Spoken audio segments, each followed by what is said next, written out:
창세기 30장 1절로 봉독하겠습니다. 라헬이 자기가 야곱에게서 아들을 낳지 못함을 보고 그의 언니를 시기하여 야곱에게 이르되 내게 자식을 낳게 하라. 그렇지 아니하면 내가 죽겠노라. 야곱이 라헬에게 성을 내어 이르되 그대를 임신하지 못하게 하시는 이는 하나님이시니 내가 하나님을 대신하겠느냐. 라헬이 이르되 내 여종 비라에게로 들어가라. 그가 아들을 낳아 내 무릎에 두리니 그러면 나도 그로 말미암아 자식을 얻겠노라 하고 그의 시녀 비라를 남편에게 아내로 주매 야곱이 그에게로 들어갔더니 비라가 임신하여 야곱에게 아들을 낳은지라. 라헬이 이르되 하나님이 내 억울함을 푸시려고 내 호소를 들으사 내게 아들을 주셨다 하고 이로 말미암아 그의 이름을 단이라 하였으며 라헬의 시녀 빌라가 다시 임신하여 둘째 아들을 야곱에게 낳음에 라헬이 이르되 내가 언니와 크게 경쟁하여 이겼다 하고 그의 이름을 납달리라 하였더라. 아멘. 라헬이 소원을 풀었네요. 그것도 온갖 수단 방법 다 동원해가지고 결국은 자기의 소원하는 바를 이루었습니다. 그래놓고 한다는 고백의 말이 하나님이 내 억울함을 푸시려고 내 호소를 들으셨다. 내 억울함을 풀으셨다. 한마디로 한풀이를 했다 그 말이죠. 어떤 사람들은 이 단이라고 하는 이 지파가 나중에 동쪽으로 오다가 결국은 한반도 끝까지 왔다고 그러는데 만약에 그게 사실이라면 이 단은 참 한이 많은 민족이에요. 그렇죠? 오늘 본문에서도 보니까 정말 내 억울함을 풀어주셨다라는 뜻으로 한풀이했다라는 뜻으로 단이라 지었다는데 글쎄요, 그 말이 맞는지. 어쨌든 이 단지파 후손들이 한이 참 많았었던 것 같아요. 그건 여담이고요. 그거는 진리는 아닙니다. 그렇게 주장하는 사람도 있어가지고 제가 한번 얘기해 본 거고요. 그리고 또 아들을 낳았는데, 이번에는 내가 언니와 크게 경쟁해서 이겼다. 참 이런 표현 나 뜨겁죠. 나 뜨거운데 사람들의 심리 속에는 이런 게 다 있습니다. 원래 경쟁심이라고 하는 거, 이게 어찌 보면 인간이 살아가는 모습 중에 아주 원초적인 그런 거예요. 가만히 보니까 인생의 삶 전체가 경쟁이에요. 싸움이고요. 전쟁이에요. 한마디로 말하면. 그거 없이 살아가는 사람 하나도 없어요. 가만히 보니까. 그리고 가만히 또 생각해 보니까 인간은 처음 태어나기 전부터 벌써 경쟁을 했더라고요. 정자가 한 3억 개 중에서 경쟁해가지고 한 개 정자가 난자에 들어간다고 그래요. 그래가지고 생명체가 탄생하는데 인간은 이미 태어나기 전부터 엄청난 경쟁을 했던 거예요. 그 경쟁을 뚫고 마침내 최종 승자가 결국 인간의 모습으로 태어난 거예요. 근데 태어나면 그때부터는 이제 승리의 삶만은 사는가? 그게 아니에요. 또 무수한 또 경쟁을 거쳐야 돼요. 무수한 싸움을 싸워야 돼요. 그야말로 삶 전체가 태어나면서부터 죽을 때까지가 싸우다가 죽는 것 같아요. 그러니까 온통 세상의 모든 것들은 다 경쟁 대상이고요. 그 경쟁과 싸우지 않고는 살아갈 수도 없는 상태가 되어 있고요. 그게 어찌 보면 인생살이에요. 이런 과정 치열하죠. 한마디로 내가 이기지 않으면 죽어야 되는 그런 상황에 놓여 있는 모습이 지금 인간의 모습이 아닌가. 그러다 보니까 어찌 보면 죄악이라고 하는 것을 피할래야 피할 수가 없어요. 아니 경쟁 상태에서 무슨 제약을 피하겠어요? 사실 지금 야곱이 바단 아람까지 지금 와서 도피 생활을 지금 하고 있는 중인데 형하고도 치열하게 싸운 거 아니에요? 태어나올 때부터 뭐 발꿈치를 잡고 나왔잖아요. 발꿈치를 잡았다는 말이 뭐예요? 경쟁했다는 얘기예요. 치열한 경쟁 끝에 사실은 차자로 태어났어요. 근데 하나님의 약속이 또 그나마 어린 자가 큰 자가 어린 자를 섬기라고 돼 있으니까 하나님의 약속에 의하면은 어쨌든 승리할 거라고 예고가 돼 있었어요. 하지만 그 승리가 어떻게 저절로 옵니까? 치열한 싸움 끝에 결국은 승리를 거뒀지요. 근데 육신적인 방법으로 수단 써가지고 승리한 결과는 결국은 형과 척을 지고요. 원수가 되고 쫓겨나고 함께 살지 못하고요. 지금 떠돌이 생활하면서 멀리 도망쳐가지고 자기도 치열하게 또 그만한 대가를 또 치르고 있는 중이에요. 어찌 보면 야곱이 지금 아버지도 속이고 형도 속여가지고 이 자리까지 왔는데 이제 바단 아람 와가지고는요 외삼촌에게 속습니다. 자기가 속아요. 나중에 어떻게 고백하냐면 내가 10번이나 속았다 그래요. 10번이나.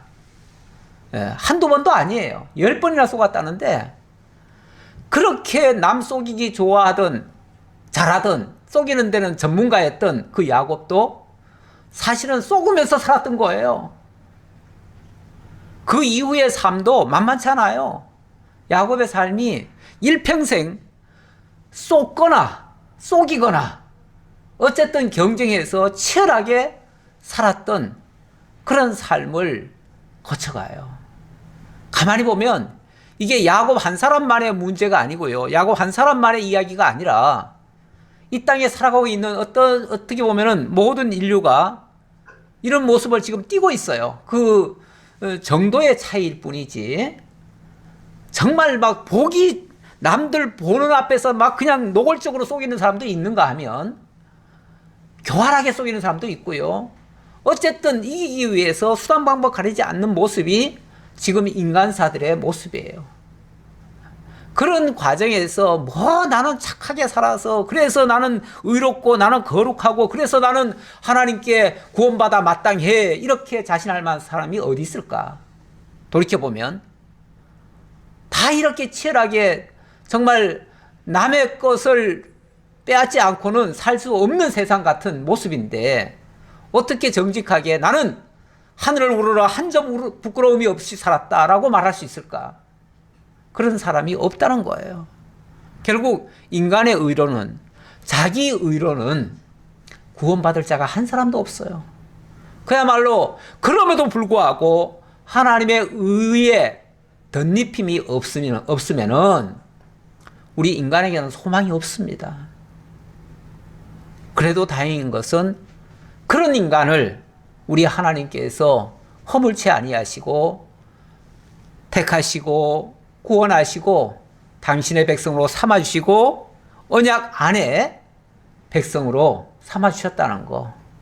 그래서 우리는 그 생각을 할 적마다 그저 감사하고 그래서 기쁨의 눈물을 흘릴 수밖에 없고 하나님 찬양할 수밖에 없다. 그런 고백을 하게 되어집니다.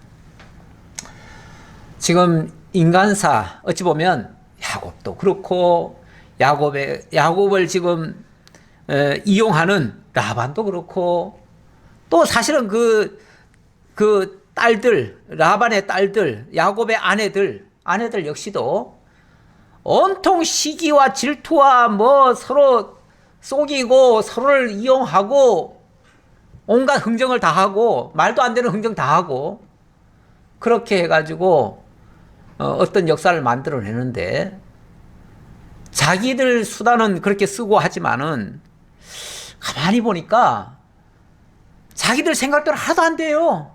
자기들 뜻대로 하나도 안 돼요. 야곱이 사랑하는 아내는 자식도 못 낳고요. 별로 사랑하지 않았던 아내는 자식도 쑥쑥 잘 낳고 그것도 자기 뜻대로 안 돼요. 오늘 내용에서도 보면 라헬이 또 수단 방법을 씁니다. 그런데 그 방법대로 또 안 돼요. 예. 심지어는 뭐 합한제까지도 막 자기가 취하려고 온갖 그 방법을 다 썼는데 그걸로는 효과 하나도 못 봤어요. 예. 그러니까 결국 인간의 수단과 방법이 결과적으로는 그들의 생각대로 됐는가? 아니에요. 결과적으로는 인간의 계획은 다 수포로 돌아가고 하나님의 뜻만이 섰어요. 결국 하나님이 해가신다는 것을 오늘 내용을 통해서도 분명히 우리들에게 알게 해줘요. 우리는 이러한 전반적인 내용을 종합해서 우리가 이제 여기서 하나님의 본 뜻을 찾게 되고 하나님의 인도하심의 그 방향을 알게 되고 그래서 하나님이 가고자 하는 방향으로 우리도 가고자 하는 그러한 우리의 좌표를 설정하는 거죠. 그렇게 해서 그쪽 방향으로 우리가 나아가게 되는데 자 그런 거를 우리에게 보여주고 있다. 이렇게 해서 기어코 하나님은 이 말도 안 되는 이 야곱을 나중에는 이스라엘이라고 하는 새로운 사람으로 바꿔주시죠. 결국 하나님의 사람으로 당신이 만들어주셔요. 뭐 잘나서가 아니에요. 실수투성이지만 엉망진창이지만 하나님은 기어코 자기의 사람으로 만들어내셔요. 그래서 하나님의 역사, 바로 언약하신 내용들을 이루어내셔요. 이게 놀라운 하나님의 섭리라는 것을 오늘 말씀을 통해서 확인해 보기로 하고요. 자, 30장 1절로 8절에 보니까 이 답답했던 라헬이 수단을 씁니다. 어떻게 쓰는가? 자기의 시녀 비라를 통해서 자식을 낳는 장면입니다. 라헬이 자기가 야곱에게서 아들을 낳지 못함을 보고 그의 언니를 시기하여 야곱에게 이르되, 아니 자기가 낳지 못하면 자기 탓을 하든지 자기 문제라고 생각해야지 왜 언니를 시기합니까? 잘 되는 꼴을 못 보는 거죠.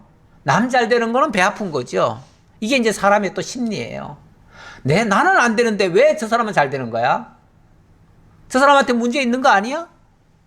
그 사람 탓을 이제 하는 거죠. 이게 이제 보통 사람들의 모습인데, 라헬이 바로 그 모습을 띠고 있습니다. 자기 못 낳는 거를 언니 시기로 바꿔버리는 거예요.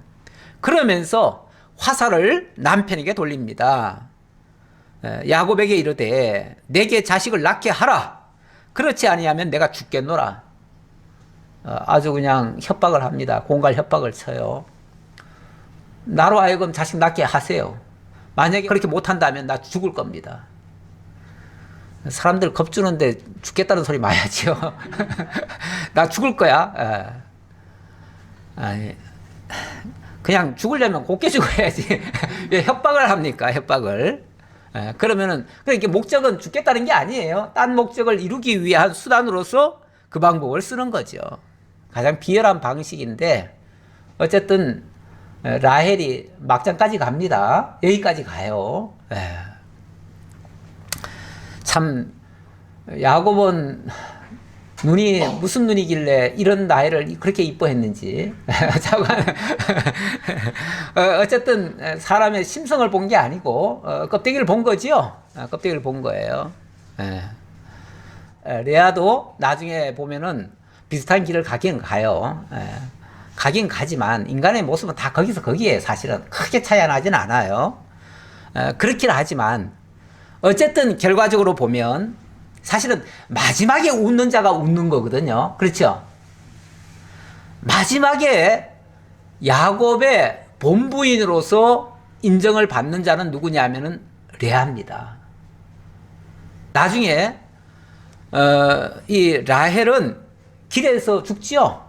길에서 죽어요. 죽고 나중에 이 레아는 죽어서 어디 묻히냐면 막벨라 굴에 묻힙니다. 그리고 그 곁에 자기도 묻어달라고 야곱이 유언을 합니다. 그래서 마지막에 레아 곁에 자기도 묻힙니다. 그럼 마지막에 누가 인정받은 거예요? 레아가 인정받은 거예요. 네. 이거는 이제 나중에 그런 결론이 나와요. 그래서 나는 마지막에 웃는 자가 진짜 웃는 자다. 그렇게 생각이 듭니다. 야곱이 라헬에게 성을 내어 이르되, 야곱이 라헬을 엄청 사랑했지만은 이런 말도 안 되는 억지를 부리는 데는 용납이 안 되죠. 그러니까 성을 내어서 이르되, 웬만해서는 성을 안 낼 텐데 야곱이 상당히 종용한 사람이라고 그랬는데 막 화를 내네요. 화를 내면서 그대를 임신하지 못하게 하시는 이는 하나님이시니 내가 하나님을 대신하겠느냐? 지금 나보고 하나님 대신하라고 하는 소리입니까? 말도 안 되는 소리를 하고 있다고 지금 막 호통을 치는 거죠. 라헬이 이르되, 그러니까 이제 라헬이 한 발 물러서면서 결국은 자기 요구를 이렇게 이제 대안으로서 제시를 합니다. 라헬이 이르되 내 여종 비라에게로 들어가라. 그가 아들을 낳아 내 무릎에 두르니 그러면 나도 그로 말미암아 자식을 얻겠노라 하고, 그의 시녀 비라를 남편에게 아내로 주매 야곱이 그에게로 들어갔더니 비라가 임신하여 야곱에게 아들을 낳은지라. 여기에 잘잘못은 둘째치고요. 결국 이거는 라헬의 어떤 시기심이 만들어낸 결과물이죠. 결과물인데 뭐 결코 과정은 바람직하지 못합니다. 아름답지 못하고요. 있을 수 없는 일입니다. 하지만 이것조차도 결과적으로는 하나님이 작정하신 그 생육 번성의 뜻을 이루고 12방백을 낳게 하시려는 하나님의 원대한 계획 속에서, 야곱은 전혀 이런 계획이 없었어요. 저는 이런 계획이 없었지만 하나님의 계획 속에 있던 것이 이루어지려고 되어지는 일들이에요. 그러니까 그 속에, 그러니까 하나님의 뜻이 이루어지는 과정에는 인간의 욕심이나 인간의 시기나 인간의 질투나 인간의 경쟁이나 인간의 싸움이나 온갖 것들이 다 동원돼요. 이 모든 것들이 어찌 보면 다 악한 것들이죠. 모든 불의한 것들이죠. 그런데 하나님은 그 모든 불의함을 다 합력하여 당신의 선을 이루는 도구로 사용하셔요. 그래서 하나님의 지혜가 인간의 이런 얄팍한 지혜보다, 이런 꾀쟁이보다 100배, 1000배는 하나님의 지혜가 더 위대하신 거죠. 이걸 깨닫는다면, 이걸 깨닫는 사람들은 정말 하나님이 하시는 일을 보면서 사람의 그 속임이나 거짓이나 시기나 질투나 온갖 것들이 설령 있다 할지라도 그것 때문에 스트레스 좀 덜 받겠죠. 만약 이 사실을 안다면, 뭐 모르면은 같이 휩쓸려요. 그래서 같이 경쟁해야 되고 같이 싸워야 되고 같이 미워해야 되고 같이 다퉈야 되지만, 그걸 안다면 아마도 초월해서, 그래 너는 그렇게 생각하느냐? 나는 그렇게 생각하지 않는다라고 한마디 하면서 하나님께 맡기고는 그냥 자기 길 그냥 가는 거죠. 그러면은 이 모든 문제는 이제 하나님이 당신의 기쁘신 뜻대로 정리하실 거예요. 조금 세월 지나보면 알아요. 그러면 하나님의 뜻대로 어떻게 되어졌는지 알 수 있어요. 그래서 이걸 믿고 사는 사람과 이런 사실을 믿지 못하는 사람 간의 그 관계에는 굉장한 차이가 있어요. 믿고 사는 사람은 어쨌든 이런 와중에도 이 풍파 속에서도 평안함을 유지할 것이고, 이걸 모르는 사람은 아마 사건 때마다 아마 화가 날 거예요. 야곱이 화를 낸 것처럼 아마 화를 냈을 거예요. 그리고 그것 때문에 싸우고 난리 냈을 거예요. 그러니까 우리가 믿음으로 산다는 것이 얼마나 정말 위대한 역사가 만들어지는지를 몰라요. 라헬이 이르되 하나님이 내 억울함을 푸시려고 내 호소를 들으사 내게 아들을 주셨다 하고 이로 말미암아 그의 이름을 단이라 하였다 그랬는데, 하나님이 기껏 인간의 억울함 풀어주시는 분이십니까? 어떤 한 사람 특정인의 그 사정만 들어주시는 분이십니까? 내가 감정 품은 거 그거 풀어주려고 그렇게 일하시는 분이십니까? 그런 분 아니에요. 하나님은 원대한 당신의 계획을 이루시는 분이시지요. 거기에 인간들이 이런 생각도 하고 저런 생각도 하지만 그거는 자기 위안 삼는 소리고요. 자기 합리화시키는 말이고요. 하나님은 그렇게 역사하시는 분이 아니에요. 한 개인의 무슨 사정 봐줘가지고 그 사람의 형편 따라 그 사람 편리 봐주고 이러시는 분이 아니에요. 우리 하나님은 당신의 큰 계획을 이루어 가시는 그 경륜을 이루어 가시는 분이셔요. 그런 분은 앞에 소소한 자기 화풀이나 하고 자기 그냥 소원이나 빌고 그거 이루어 달라고 땡깡 쓰고 하는 거는 정말 이건 어리석은 미련한 행동이라고도 볼 수 있어요. 라헬의 시녀 빌라가 다시 임신하여 둘째 아들을 야곱에게 나오매 라헬이 이르되 내가 언니와 크게 경쟁하여 이겼다 하고 하나님이 내 편 대해주셨다 이거죠. 그러면 하나님은 내 아는 미워하시고 내 편 대해주셨나요? 남보다 더 잘해줬으면 남은 미워해가지고 남은 안 되게 하고 나는 잘 되게 해줬나요? 이것도 아전인수적인 인수격인 해석이죠. 우리는 이렇게 아전인수격인 해석을 얼마나 많이 하는지 몰라요. 자기 합리화하기 좋아하고요. 모든 걸 다 자기한테 맞춰가지고 하나님의 뜻까지 왜곡시켜요. 우리 하나님은요, 한 개인의 그 이야기에 귀를 기울이시는 분이 아니에요. 물론 그렇다고 하나님이 우리의 기도를 안 들으신다는 얘기는 아니에요. 기도는 다 들으시고 다 아시죠? 우리 마음까지 다 알아요. 우리 설령 기도 안 해도 우리 마음속 다 들여다보고 계셔요. 하지만 하나님이 일하실 때 그렇게 한 사람 한 사람 요구에 따라서 움직이시는 분은 아니다 그 얘기죠. 그러니까 내 욕심 따라서 막 구하는 것은 그건 자기 속만 들여다 보일 뿐이에요. 그거는 별로 그렇게 바람직한 방식은 절대 아니에요. 오히려 내 뜻대로 설령 안 되더라도 하나님의 뜻대로 되어지이다 이렇게 하면서 그냥 좀 대범하게 좀 크게 이렇게 생각하고 살아가면 참 좋겠어요. 그러면은 까짓거 내 뜻대로 안 돼도 하나님의 뜻대로 되려니 하고 마음 크게 쓰잖아요. 그렇죠? 마음 상할 거 하나도 없잖아요. 내가 기도했는데 왜 하나님이 안 이루어져? 아니 왜 하나님이 꼭 내 기도 들어줘야 되나요? 하나님 당신 뜻을 이루어 가시는 분이신데 왜 내 기도 꼭 들어주셔야 돼요? 차라리 하나님의 뜻이 무엇입니까? 제가 하나님 뜻대로 살렵니다. 이렇게 말하는 게 맞지요. 내가 하나님의 뜻을 따라가야지 하나님이 내 뜻 따라오라 그러면 안 되잖아요. 그렇죠? 내가 하나님 뜻 따를 테니까 하나님 뜻이 뭐예요? 하나님 알려주세요. 그러면 제가 아무리 힘들어도요, 하나님이 원하시고 하나님 기뻐하시는 일이라면 제가 갈게요. 거기가 아골골짜기라도 제가 갈게요. 이렇게 말하는 게 맞지요. 그렇게 해야 진솔한 성도의 모습이죠. 우리 성도는 언제나 정말 진실한 모습을 보여야 되는데 하나님 앞에 사람 앞에는 둘째 치고요. 우리가 하나님 앞에 보이지 않는 하나님 앞에는 우리가 외식하기도 좋거든요. 그래서 진실하게 하려면 정말 하나님 뜻대로 하옵소서 이러는 게 제일 좋아요. 우리 기도할 때도 그래서 혹시 내 기도 할 수 있어요. 다 해도 돼요. 상관없는데 마지막 끝에는 내 뜻대로 마옵시고 아버지의 뜻대로 되기를 원하나이다. 이 말하고 끝내면 참 좋겠어요. 그게 양심적일 것 같아요. 그러면은 까짓거 내가 구한 대로 안 돼도 상관없어요. 왜? 한 뜻대로 됐을 테니까. 그러니까 그것 때문에 마음 상할 거 없고요. 그래서 혹시 내 뜻대로 안 되면 이게 하나님 뜻이 아니었구나라고 생각할 수 있잖아요. 그러면 거기서 하나님의 뜻을 진짜 하나님의 뜻을 찾을 수 있는 거죠. 그래서 우리는 이러나 저러나 이런 일을 통해서 저런 일을 통해서든 하나님의 뜻을 찾는 게 가장 급선무고 그게 가장 바람직한 기도의 자세다.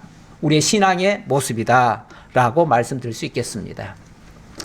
자, 9절로 넘어갑니다. 레아가 자기의 출산이 멈춤을 보고 그의 시녀 실바를 데려다가 야곱에게 주어 아내로 삼게 하였더니 레아의 시녀 실바가 야곱에게서 아들을 낳음에 레아가 이르되 복되도다 하고 그의 이름을 가시라 하였으며 가만히 보니까 라헬이 수단 방법 가리지 않고 기어코 시녀를 통해서라도 자식을 낳고 말아요. 그 모습을 보고 아마도 이 야곱은 레아가 4명의 아들을 낳고 난 다음부터는 가까이를 하지 않은 것 같아요. 좀 멀리 한 것 같고, 왜냐면 워낙 라헬이 지금 막 질투, 시기하니까, 시기 질투하는데, 정말, 레아에게 가까이 했다가는 막 그 화살이 다 쏟아질 것 같아요. 아마 그래서 그랬을 수도 있고, 어쨌든, 이제 더더군다나 이제 라헬이 어쨌든 성공했잖아요? 예. 시녀를 통해서 2명의 아들까지 낳아버렸어요. 그러니까 이제 모든 애정은 어디로 쏠려요? 라헬에게로 쏠리죠.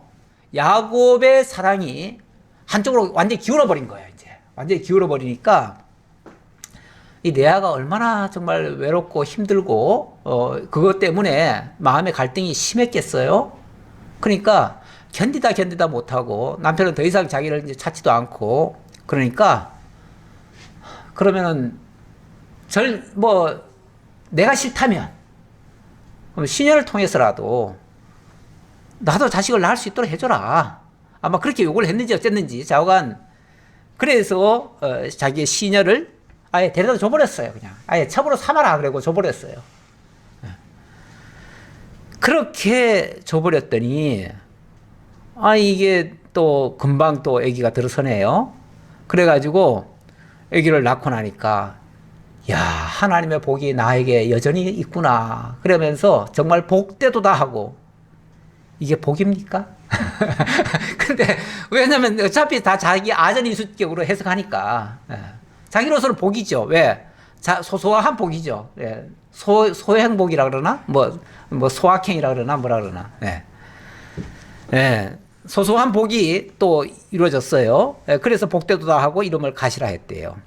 그리고 레아의 시녀 실바가 둘째 아들을 야곱에게 낳음에 레아가 이르되 기쁘도다 모든 딸들이 나를 기쁜 자라 하리로다. 야, 이제 뭐 더 이상, 지난번에도 사실은 유다를 낳은 다음에 하나님 찬송한다 그러면서 찬송까지 했잖아요. 그럼 찬송까지 했으면 더 이상 만족해야 되는데, 더 이상 만족해야 되는데, 더 이상 불만 없어야 되는데, 자기로서는 더 이상 불만이 없겠다고 생각했지만 그 야곱의 사랑이 전부 다 라헬에게 가는 것은 또 시기가 나는 거예요. 이거는 또 못 견디겠는 거예요. 이 자관 앞에서 경쟁해서 내가 이겼다. 동생이 그렇게 말을 하니까 이 경쟁자 아니에요, 경쟁자? 서로 경쟁 관계에 있으면요, 어쨌든 이겨야 돼요. 수단 방법 가리지 말고 이겨야 돼요. 왜냐하면 경쟁에서는 지면은 완전히 패배자, 루저가 되니까요. 그래서 이제 두 번째 낳고는 나도 이제 웃을만하다. 이제 경쟁에서 나도 이제 기쁨을 회복했다. 이런 뜻으로 이제 나 기쁘도다 이렇게 표현을 합니다. 그러면서 레아가 이르되 기쁘도다 모든 딸들이 나를 기쁜 자라 하리로다 하고 그의 이름을 아셀이라 하였더라. 아셀이란 말은 기뻐한다는 뜻이에요. 참 좋은 말이에요. 자관 좋은 말은 다 끌어다가 이름을 붙였어요. 자, 그래 놓고 이제 어느 정도 이제 서로 비긴 것 같죠? 어쨌든 피차 이쪽에서도 시녀 줘서 자식 낳고 이쪽에서도 시녀 줘서 자식 낳았으니까 어찌 보면 야곱의 입장에서는 공평하게 대해줬다 이렇게 생각할 거예요. 나 공평하게 대해줬어. 서로 시기하지 마 이제 더 이상 이렇게 했을 거예요. 그런데 여기서 끝납니까? 이 시기가 나가지고 경쟁을 하는데 이제 공평하게 대해주면은 이제 더 이상 불만 없겠지. 그것도 사람 착각이에요. 상황이 바뀌면 언제든지 다시 또 일어납니다. 밀 거둘 때에 또 하나의 사건이 발생합니다. 루벤이 나가서 들에서 합 한 채를 얻어 그의 어머니 레아에게 드렸더니 라헬이 레아에게 이르되 언니의 아들의 합 한 채를 청구하노라. 레아가 그에게 이르되 네가 내 남편을 빼앗은 것이 작은 일이냐? 그런데 네가 내 아들의 합 한 채까지도 빼앗고자 하느냐? 라헬이 이르되 그러면 언니의 아들의 합 한 채 대신에 오늘 밤에 내 남편이 언니와 동침하리라 하니라. 아니, 남편을 놓고 흥정을 하네요. 흥정을 해요. 그런데 가만히 보니까 주도권이 누구한테 있는 것 같아요? 라헬에게 있는 것 같아요. 라헬이 남편을 주면은 주는 거예요. 그런데 남편은 그냥 라헬이 하라는 대로 하는 것 같아요. 가만히 보니까. 너무 좋아하면요. 원래 편애라고 하는 게 있으면 안 되는데 지난번에 이삭과 리브가도 두 아들을 서로 편애했었죠. 편애하는 모습이 보였는데 이 편애를 하게 되면요, 자기가 사랑하는 사람의 말은요 다 맞는 것처럼 듣고요, 그 말은 무조건 다 액면 그대로 받아들이는 경향이 있어요. 그러다 보니까 라헬이 말하면은요 이 야곱은 그냥 끄뻑 들어주는 것 같아요. 그러니까 지금 오늘 밤에 내 남편이 언니와 동침하리라, 이건 뭐 내가 허락하면 되는 거야. 그렇게 해. 내가 오늘 밤에 허락할게. 왜요? 뭐 하려고요? 이 합한채 구하려고. 이 합한채라고 하는 게 일종의 아마 임신 촉진제 같은 그런 것이 있다, 그런 거라고 그래요. 그런 건데 이 식물을 먹으면은 이 임신을 잘한다라는 아마 이야기를 다 들은 것 같아요. 그런데 우연히 이 르우벤이 들에 나갔다가 아주 막 예쁜 꽃이고 뭐고 이런 걸 이제 가져왔겠죠. 가져왔는데 보니까 이게 합한채인 거예요. 그래서 합한채를 가져왔다고 하니까 그 소문이 나버렸어요. 나니까 이 라헬이 욕심을 내는 거예요. 사실은 지난번에 시녀를 통해서 자식을 낳았으면 더 이상 욕심 낼 필요가 없잖아요. 다 끝났잖아요. 그런데 아직 욕심이 남았어요. 뭐가 남았냐면 내가 안 낳았잖아. 아직 내가 안 낳았으니까 내가 낳아야지. 시녀 통해서 낳은 거는, 그때는 시녀만 통해서 낳아도 다행이라고 생각했는데 이제 그거 이루고 나니까요, 내가 낳아야지 하는 이 욕심이 또 든 거예요. 그러니까 자기가 낳기 위해서는 이 합한채를 먹어야 되겠다. 이제 또 방법을 또 찾는 거죠. 수단 방법. 원래 어떤 목적을 생각한 사람은요, 수단 방법이 있으면은 얼마든지 찾습니다. 그리고 그런 기회를 놓치지 않으려고 하지요. 그래서 이 합한채를 어떻게 해서든지 자기가 취하기 위해서는 언니한테 뭔가 양보를 해야지요. 양보하려고 쉽게 말하면 흥정을 하는 거예요. 흥정을 하는데 일단 좀 달라고 했더니 언니가 그냥 단호하게 단칼에 잘라버리죠. 네가 내 남편까지 빼앗더니 이제는 합한채까지 빼앗으려고 하느냐. 그러면서 단호히 거절합니다. 서로 이 경쟁 관계에서 지금 나오는 소리들이죠. 이 언니 동생 간에 할 말은 아닌데 어쨌든 좌우간 이걸 뭐 서로 경쟁 간에 하는 말이에요. 자, 그러니까 16절, 저물 때 야곱이 들에서 돌아오매 레아가 나와서 그를 영접하여 이르되 내게로 들어오라. 내가 내 아들의 합한채로 당신을 샀노라. 그 밤에 야곱이 그와 동침하였더라. 합한채로 당신을 샀노라. 어디서 많이 비슷한 케이스가 있었죠? 팥죽 한 그릇에 장자권을 사버린 그 야곱이 어찌 보면 이 합한채로 결국은 당신이 팔리네요. 우리 하나님이 어떻게 보면요, 행한 대로 다 갚게 만드시는 것 같아요. 사기친 사람은 나중에 사기도 당하게도 만들어요. 야곱이 사실은 형도 속이고 아버지도 속이고 뭐 온갖 속임의 달인이잖아요. 그랬는데 나중에 보니까 라반한테 한 10번은 속아요. 그러니까 자기가 속임의 달인인데 10번이나 속아요. 그러니까 세상에서 남 속이고 잘 될 것 같지만 그 사람도 역시 속아서 살아요. 그러니까 이 속이기로 작정한 사람들은요, 자기가 속이고 성공했다고 생각하지만 절대 성공이 아닙니다. 엉뚱한 데 가서 당해요. 그러니까 그거 가지고 성공했다고 생각하면 안 돼요. 우리 하나님은요 다 기억하고 계셔요. 우리가 속인 것도 기억하시고요, 거짓말한 것도 기억하시고요. 모르실 것 같죠? 다 아셔요. 그러니까 우리가 하나님 앞에서 정말 속일 생각하면 안 돼요. 어떤 수단 방법 찾으면은요, 그 수단 방법에 나도 걸려요. 나중에 나도 걸리는 일이 발생해요. 그 희한하게 나와요. 나중에 보면. 그래서 이런 거 아는 사람은 사실 이런 짓도 못 합니다. 우리 예수 믿는 사람들이 그래서요, 진짜 양심이 그걸 허락을 안 해요. 그래서 세상 사람들은 다 수단 방법 가리지 않고 온갖 방법을 다 동원해 가지고 목적을 이루지만 우리는 때때로 그걸 뻔히 알면서도 그걸 못 해요. 못 하는 이유가 우리 하나님이 다 보고 계신다는 걸 알기 때문에, 그래서 우리가 못 하는 거예요.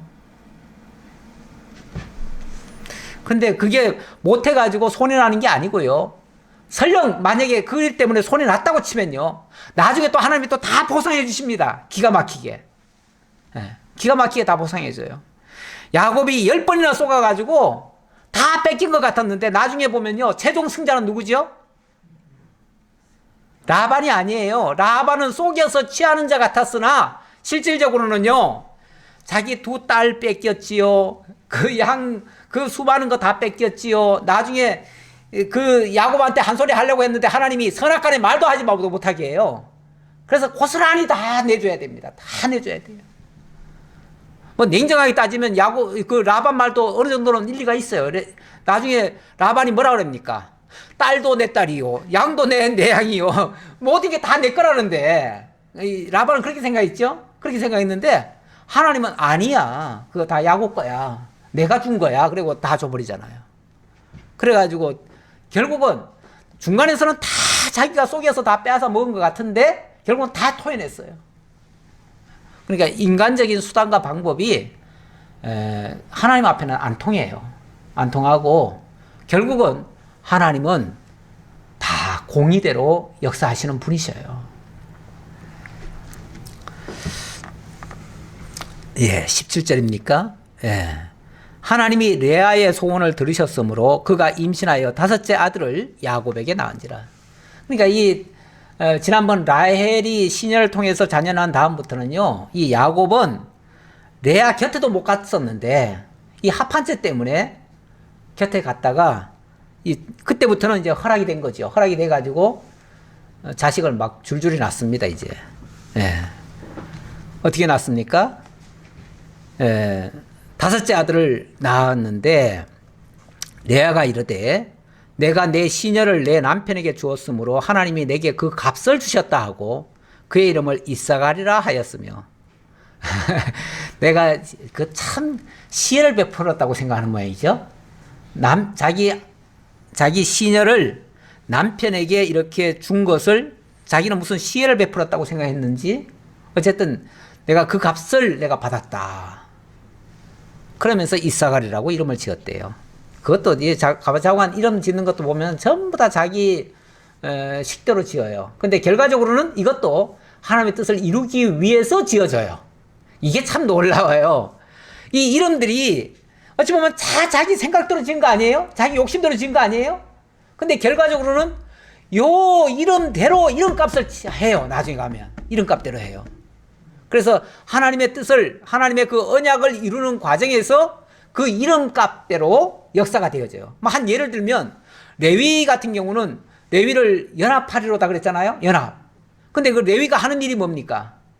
이 제사 일을 통해서 하나님과 우리 사이를 연합시키는 일을 해요. 예.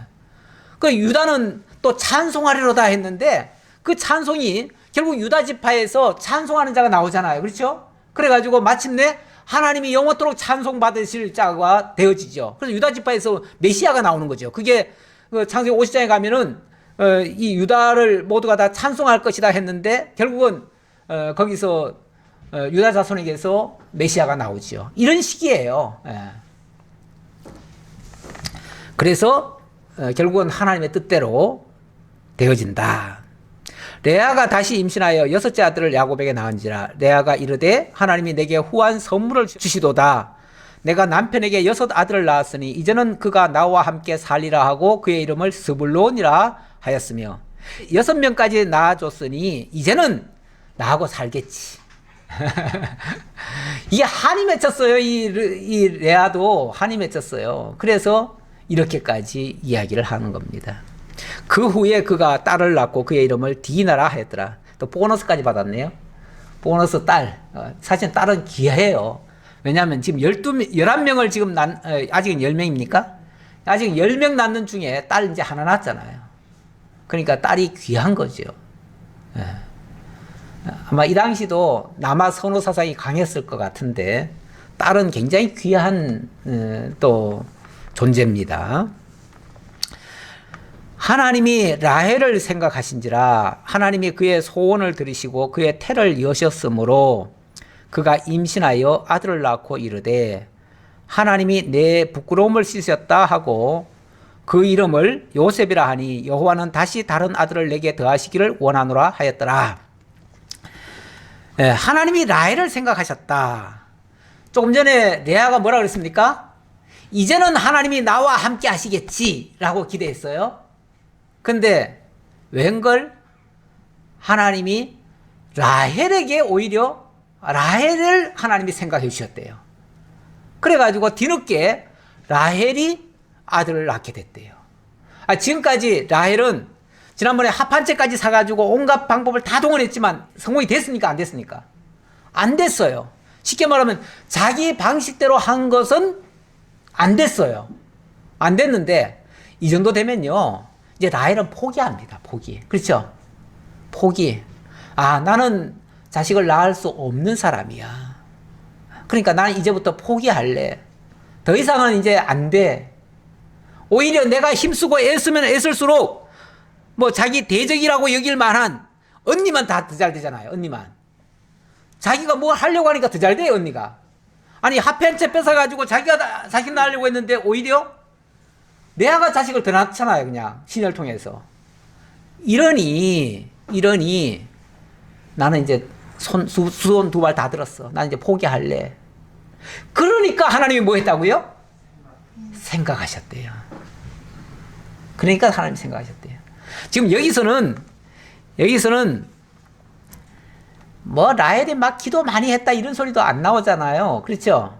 물론 뭐 그의 소원을 들으시고라는 표현은 있었는데 그의 소원이라고 하는 거는 뭐 처음 결혼할 때부터 소원이었고요. 그거는 지금 소원이 아니고 처음부터 소원이었지요. 그거는. 그랬으니까 그 소원을 이제 하나님이 들어주신 거예요. 어찌 보면 진짜 뒤늦게 거의 인간으로서는 자포자기 할 때, 포기할 때, 이럴 때 역사하셔요. 근데 가만히 보면요, 믿음의 사람들 그 자녀 낳는 모습들이 이런 예가 참 많아요. 결혼하고 바로 쑥쑥 잘 낳는 게 아니고 당장 그 아브라함만 해도 언제 자식 낳습니까? 100세 가서 자식을 낳아요. 아니 약속한 지가 몇십 년이 지났는데 몇십 년 만에 겨우 자식을 하나 낳잖아요. 또 이삭도 마찬가지예요. 이삭도 결혼하고 나서 20년 동안 자식이 없었어요.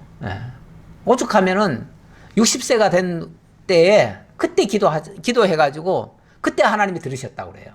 그럼 뭐 처음에는 기도 안 했겠어요? 처음에도 기도했지만 그때 하나님이 들으셨다는 거죠.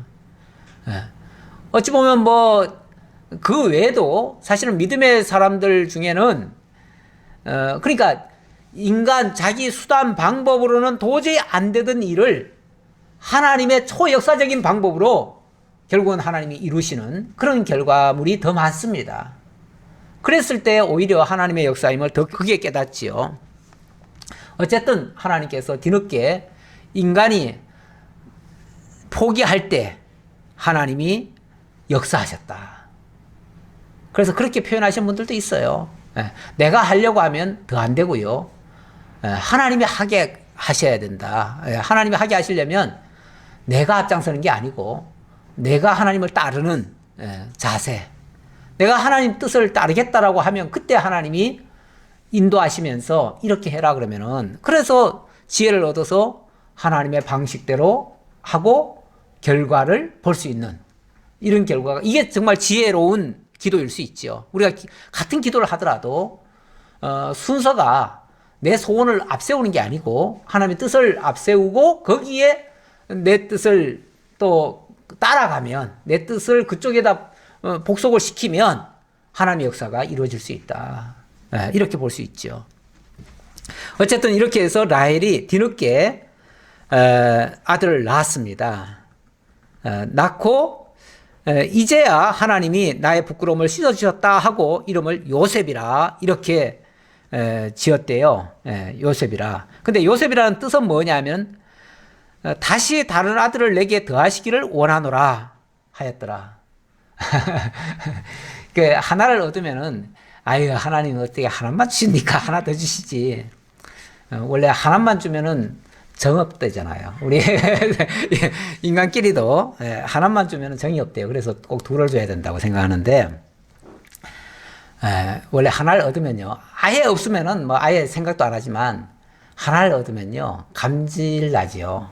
그러니까 하나 더 얻고자 해서 또 하나님이 더해주세요 하라는 뜻으로 이름을 아예 더해주세요라고 지었다는 거죠. 더해주세요라는 뜻이 바로 요셉이라는 뜻이에요. 그 나중에 보면 이 요셉이 두 지파가 되죠. 진짜 플러스 뭐예요? 상품 플러스 하듯이 원 플러스라 그러죠. 그래서 나중에 요셉 지파에서 두 지파로 나뉘잖아요.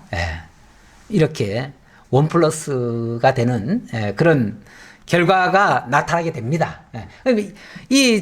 라헬은 욕심대로 구했지만 하나님은 이 이름대로 그 요셉 자손에게서 두 지파가 나오도록 그래서 장자의 그 기업을 받을 수 있도록 장자는 아닌데 장자의 기업을 받을 수 있도록 그렇게 해주셨어요.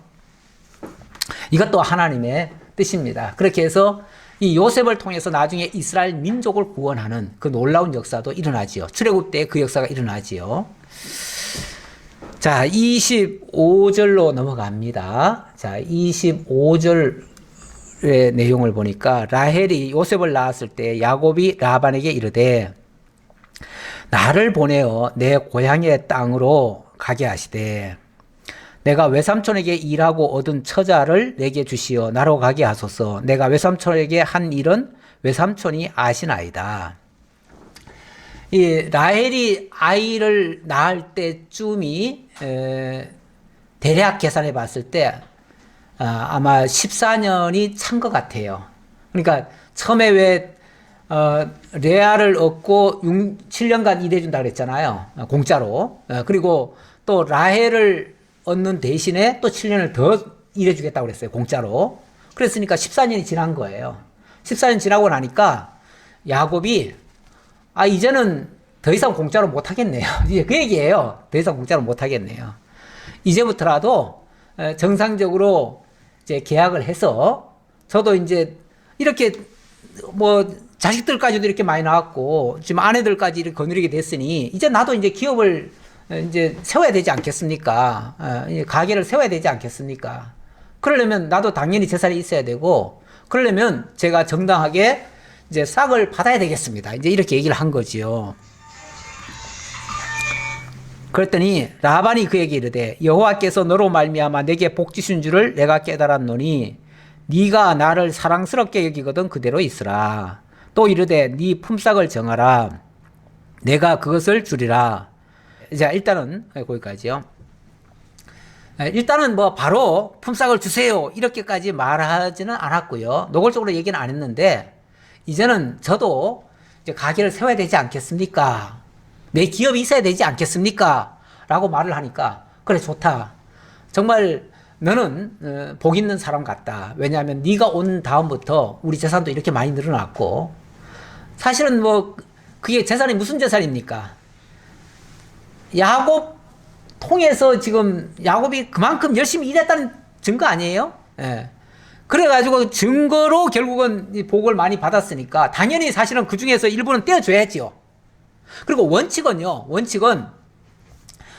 이 당시에 풍습에서 보면은 원래 딸에게도요 재산의 10분의 1을 물려주게 돼 있대요. 10분의 1 정도를 물려주게 돼 있대요. 근데 지금 사실 야곱이 내가 공짜로 일해주겠습니다 라고 했잖아요. 그랬을지라도 딸 몫이 있잖아요. 그러면 딸 몫으로는 그 두 딸을 줬으니까 결국은 20%는 줬어야 돼요. 재산을. 근데 지금까지 한 푼도 안 줬어요. 이것도 사실은 명백하게 그 딸들까지 속여먹은 거예요. 그 나중에 그 딸들이 그런 소리 하잖아요. 이제 31장에 넘어가면 그런 소리 나와요. 아버지가 우리들을 팔아먹고, 우리들 판값을 혼자 다 먹었다. 그러면서 그 얘기까지 해요. 명백히 이건 팔아먹은 거예요. 원칙적으로는 딸을 시집 보냈으면은 10분의 1은 줬어야 돼요. 설령 그 야곱은 공짜로 일을 한다고 했으니까 공짜로 일하는 게 맞고 딸들은 10%를 줬어야 돼요. 그랬으면은 야곱도 나름대로 가정을 꾸려갈 수가 있는 거죠. 그러면 아마 불만 없이 갔을 수도 있어요. 근데 그것마저도 안 준 거야. 이 라반이. 그래 놓고 더 부려먹으려고 지금 또 작전 쓰는 거거든요. 그러면서 이제부터, 오늘부터 다시 계산할게, 그러면은. 그러면서 마지못해서 품삯을 정하래요. 그랬더니 이 야곱이 상당히 그 종용한 사람이라고 표현을 했는데, 물론 뭐 좀 나쁘게 표현할 때는 뭐 막 발꿈치를 잡았다, 경쟁하는 자다, 뭐 속이는 자다 이런 소리를 했지만은, 이 속이고 발꿈치 잡고 막 이러는 사람이 아주 독한 사람들이 아니에요, 원래는. 자기가 약하니까 그 방법 쓰는 거예요. 원래 종용한 사람이라고 했잖아요. 예, 종용한 사람이고, 어머니 곁에서 늘 그냥 부엌에서 일하던 그런 사람이에요. 그러니까 남 앞에 가서 사실은 말도 제대로 못할 수도 있어요. 그러니까 어떻게 보면 외삼촌한테 당당하게 말을 안 하고 굉장히 아주 뭐라고 할까, 이 우회적으로 돌려가면서 그냥 자기 속셈을 요만큼 내보일 정도로 그렇게 얘기를 해요. 그러니까 라반은 그걸 이용하는 거예요. 너 요구하지 않았지 않느냐? 너 뭐 주장하지 않았지 않느냐? 그러니까 나는 내 저대로 그냥 준 거야. 이런 식으로 오히려 라반이 더 큰 소리 친 거죠. 그래서 앞에서도 그 말 한 거 아니에요. 그러면서 내가 외삼촌에게 한 일은 외삼촌이 아시나이다. 이건 뭐예요? 외삼촌 알아서 하세요. 이 정도잖아요. 그렇죠? 네. 그만큼 자기 주장 안 한 사람이에요, 야곱이. 야곱이 그에게 이르되 내가 어떻게 외삼촌을 섬겼는지, 어떻게 외삼촌의 가축을 쳤는지 외삼촌이 아시나이다. 또 그 얘기하네요. 네. 제가 어떻게 했는지는 외삼촌이 잘 아시잖아요. 제가 뭘 요구하겠어요. 그 얘기잖아요. 제가 요구하는 게 아니라 외삼촌이 알아서 주시면 안 돼요. 그 정도잖아요. 그렇죠? 네. 그러면서 내가 오기 전에는 외삼촌의 소유가 적더니 번성하여 때를 이루었으니 내 발이 이르는 곳마다 여호와께서 외삼촌에게 복을 주셨나이다. 그러나 나는 언제나 내 집을 세우리이까. 네. 저도 이제 집을 세워야 되지 않겠습니까? 그 정도 얘기하는 거예요. 네. 그러니까 저도 이제는 제 몫을 조금은 챙겨야 되지 않겠습니까? 그 정도 얘기하는 거예요. 이건 많이 요구하는 거 아니에요. 그랬더니 라반이 이르되 내가 무엇으로 너에게 주랴? 야곱이 이르되 외삼촌께서 내게 아무것도 주시지 않아도 나를 위하여 이 일을 행하시면 내가 다시 외삼촌의 양떼를 먹이고 지키리이다. 외삼촌이 뭘 꼭 달라는 건 아니에요, 제가. 외삼촌한테 내가 뭘 딱 달라는 얘기는 아니고요. 그저 하나님이 주시는 것만 안 뺏어가면 되겠습니다. 그 얘기죠. 그 얘기예요. 그러면서 제가 외삼촌에게 뭘 요구는 안 하겠습니다. 그런 말로 지금 하는 거예요. 그러면서 하는 말이, 오늘 내가 외삼촌의 양떼에 두루 다니며 그 양 중에 아롱진 것과 점 있는 것과 검은 것을 가려내며 또 염소 중에 점 있는 것과 아롱진 것을 가려내리니 이 같은 것이 내 품삯이 되리이다. 쉽게 말하면 좋은 거, 깨끗하고 하얗고 이런 것들은 다 외삼촌이 가져가시고요. 저는 그저 별로 상품 가치 없는 거, 그 뭐 아롱지고 뭐 검고 뭐 이런 것들은 아무래도 가치가 좀 떨어지잖아요. 이런 것들만 저 주시면 되겠습니다. 그것도 뭐 지금 당장 달라는 게 아니고요. 앞으로 태어나는 것들 중에서 이런 조건 같으면 얼마나 라반이 좋겠어요. 그렇죠? 아니 확률적으로 보면 양떼들 중에서 전박이가 많이 나오겠어요? 흰박이가 많이 나오겠어요? 흰 게 많이 나오지요. 확률적으로 보면요, 전박이 나올 확률은 그렇게 많지 않아요. 그러니까 야곱이 요구하는 게 무리한 요구가 아니에요. 어찌 보면 이 소심하게 아주 조금 요구하는 거예요. 조금 요구하면서, 이게 이제 어떻게 보면 또 한편으로 생각하면 그래도 하나님이 저를 아실 거다. 그래서 하나님이 주실 거다라고 하는 그 기대감이 있어서 그런지는 몰라도, 그 기대 있었겠죠. 그 기대감이 있어서 라반에게 기대를 하는 게 아니라 하나님께 의지하면서 그냥 하나님께 맡기면서 저는 그것만 주셔도 고맙습니다. 그렇게 말한 거죠. 굉장히 양심적이잖아요. 그렇죠? 그러면서 후일에 외삼촌께서 오셔서 내 품삯을 조사하실 때에 나의 의가 내 대답이 되리이다. 그러면서 자기 의가, 그게 나의 의가 되리이다. 내 의라는 거 하는 거는 나중에 전박이 외에 만약 흰 게 나한테 있다면은 그거는 외삼촌이 다 가져가셔도 됩니다. 그러면서 순수하게 나는 전박이만 취하겠습니다. 그게 나의 의를 증명하는 겁니다. 그런 식으로 얘기한 거죠. 내게 혹시 염소 중 아롱지지 아니한 것이나 점이 없는 것이나 양 중에 검지 아니한 것이 있거든 다 도둑질한 것으로 인정하소서. 라반이 이르되 내가 너의 말대로 하리라 하고 그날에 그가 순염소 중 얼룩무늬 있는 것과 점 있는 것을 가리고 암염소 중 흰바탕에 아롱진 것과 점 있는 것을 가리고 양 중에 검은 것들을 가려 자기 아들들의 손에 맡기고 자기와 야곱의 사이를 사흘 길이 뜨게 하였고 야곱은 라반의 남은 양떼를 치니라. 라반 끝까지 비열하게 그것마저도 안 주려고 그것마저도 안 주려고 아예 그냥 야곱이 치는 양들 중에서는 아롱진 것이 하나도 안 나오게 하려고 기왕 아롱진 것들은 다 빼다가 자기 아들들한테 맡겨놓고 아예 그냥 서로 접촉도 못하게 하려고 3일길을 띄워놓고 아예 철저하게 그냥 단속까지 해버리네요. 그래서 아예 섞이지 않도록 왜냐하면은 그런 것들이 같이 있다 보면은 아무래도 아롱진 것들이 태어날 확률이 높아지잖아요. 그러니까 그런 것들이 아예 원천 봉쇄까지 해버렸어요. 이래 놓고 아마 라반은 속으로 웃었을 거예요. 집에 가서 저 바보 같은 놈이 아롱진 것만 취하겠다고 하니 참 나로서는 좋구나. 아롱진 것이 나올 확률도 높고 내가 이렇게 빼돌리면은 더 이상 저놈은 앞으로도 공짜로 내 일을 하겠지 이렇게 생각했을 거예요. 어떻게 될지는 이제 하나님 앞에 이제 나중에 하나님 앞에 가보면 알아요. 하나님이 어떻게 해주실지는 하나님이 이제 처리하실 거예요. 이건 사람이 할 일이 아니에요. 사람이 해서 될 일이 아니에요. 특히 생명이 탄생하고 죽고 하는 거는 특히 뭐 하나님이 이거 절대 죽거나 해 있는 거 아니겠어요? 비록 양이지만 양의 생명도 하나님의 주권에 달린 거지 사람의 주권에 달린 게 아니에요. 기도하겠습니다. 아버지 하나님 감사합니다. 오늘도 하나님이 하시는 일들 그 뜻도 모르고 인간들끼리 서로 시기하고 질투하고 경쟁하고 싸우고 난리를 피웠지만 결과는 하나님의 뜻대로 되어진다는 것을 분명히 알았습니다. 아버지 하나님, 우리가 하나님의 뜻에 순복할지언정 그리고 하나님의 뜻을 따라서 기도할지언정 우리의 욕심을 따라 구하지 않게 하시고 하나님의 인도만 따라 늘 하나님 안에서 순종하며 살아갈 수 있는 저희 모두가 되게 하옵소서. 모든 걸 감사드리옵고 예수 그리스도의 이름으로 기도하옵나이다. 아멘.